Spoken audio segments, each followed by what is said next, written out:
प्रशांत किशोर अपनी जुबान के भी पक्के नहीं निकले। बिहार में हार जाने के बाद लोगों ने पूछा कि राजनीति कब छोड़ेंगे, तो इस पर प्रशांत किशोर ने कह दिया कि वो इस्तीफा क्यों दे, वो किसी पद पर नहीं है। ये वही प्रशांत किशोर है जिन्होंने कहा था कि नीतीश कुमार ने 25 सीट भी अगर जीत ली और अगर नीतीश कुमार को 25 से ज्यादा सीट आ गई तो वो राजनीति से संन्यास ले लेंगे। लेकिन अब प्रशांत किशोर ये कह रहे हैं कि नीतीश कुमार ने 10-10 हजार रुपए देकर वोट खरीदा है।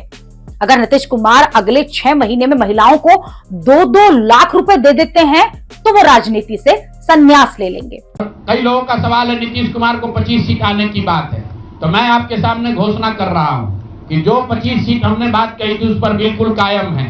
अगर नीतीश कुमार ने, उनकी सरकार ने ये वोट खरीदा नहीं है, इनको 2-2 लाख रुपए दे दे, मैं बिल्कुल राजनीति से संन्यास ले लूंगा, उसमें कहीं कोई दिक्कत नहीं है, कहीं कोई दिक्कत नहीं। बिहार के 1.5 करोड़ लोगों को 2-2 लाख रुपया नीतीश कुमार दिलवा दे, मैं मान लूंगा कि हमारे आकलन में गलती थी, हमारी गलती थी।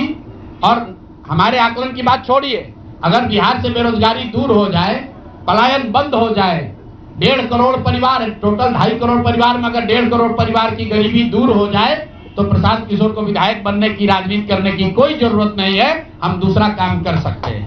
तो आपका अगर ये सवाल है कि 25 सीट की बात है, बिल्कुल 25 सीट से ज्यादा नीतीश कुमार को ना आना चाहिए था, ना आता। एक ही फैक्टर है, ये पैसा बांटकर जो वोट आपने खरीदा है, खरीदने का आप पर इल्जाम है। तो इसको आप इतने 20 साल से आप मुख्यमंत्री हैं, तो आप इस इल्जाम को धो दीजिए। प्रशांत किशोर अपनी ही बात पर फंस गए तो ये कह रहे हैं कि बिहार में पैसा बांटकर वोट लिए गए, लेकिन माहौल तो उन्हें पहले ही पता था, शायद इसलिए तो खुद चुनाव भी नहीं लड़े।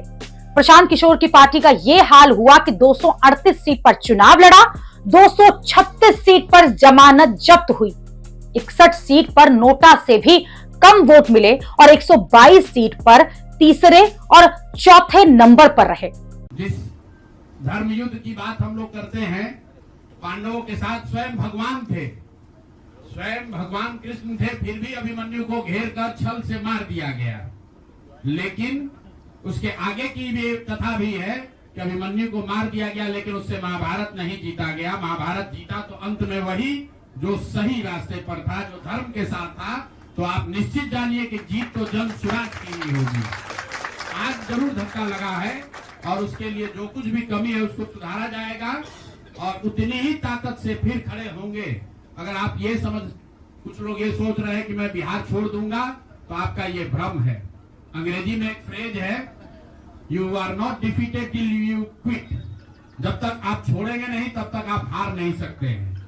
तो प्रशांत किशोर की और जन सुराज में मेरे साथ जुड़े हुए साथियों की बिहार सुधारने की जो जिद है, उस जिद के सामने दूसरा कुछ भी इस जीवन में नहीं है।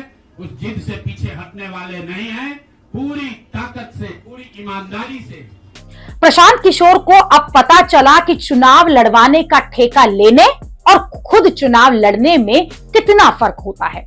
चुनाव में हर नेता बड़ी बड़ी डींगे हाँकता है, लेकिन राजनीति छोड़ देने वाली बातें नहीं करनी चाहिए, जिससे कि बाद में यूटर्न लेना पड़े। वैसे हार से कौन सी राजनीति छोड़ता है और कौन राजनीति छोड़ी भी नहीं चाहता, लेकिन प्रशांत किशोर बातें बहुत बड़ी बड़ी करते हैं, जिसकी वजह से आज वो फंस गए हैं और उनकी खिल्ली उड़ रही है।